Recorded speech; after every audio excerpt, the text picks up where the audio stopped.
One thing that I wanted to add to the previous video where we found the derivatives of 1 plus sine theta, I wanted to just kind of quickly graph this and show you what this is going to look like in practice.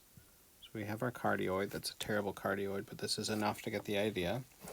And there's one seemingly contradictory piece of information that we found, which I just glossed over, and I should mention what that is. But if you look at theta being 3 pi over 2, it looks like the tangent line is both vertical and horizontal there.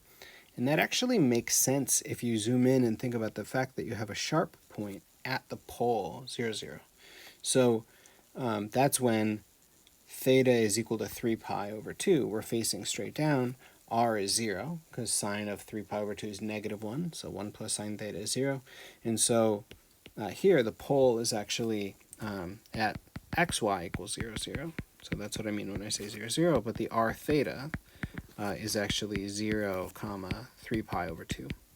And so if you kind of follow the tangent line around and you move it around and you look at it at different points, here when you're approaching 0, it looks both like it's actually infinite, but then also you can think about it as being horizontal. So actually the 3 pi over 2 is neither, if we want to be technical, the tangent that we get at 3 pi over 2, well, there is no tangent. So the derivative is undefined there. So 3 pi over 2 is still a critical value because the function has a sharp point or a cusp there, just like the absolute value would at the origin.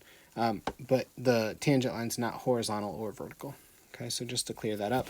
And then just while we have this other graph here, if you look at pi over 6, so that's somewhere over here.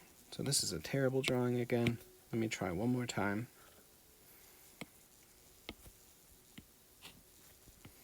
So we're going to take our cardioid, and this is going to look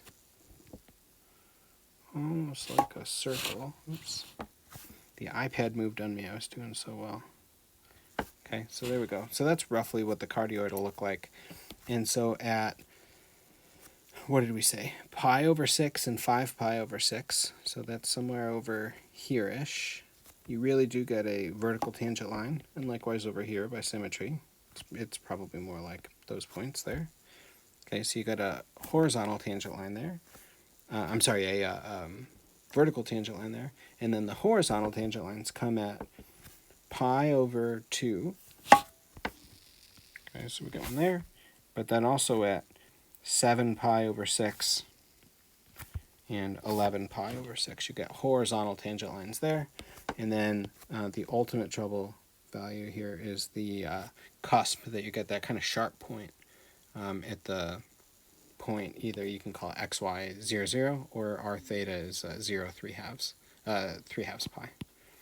Okay, so that's roughly what that looks like. That's how you kind of geometrically interpret what we talked about before. Okay.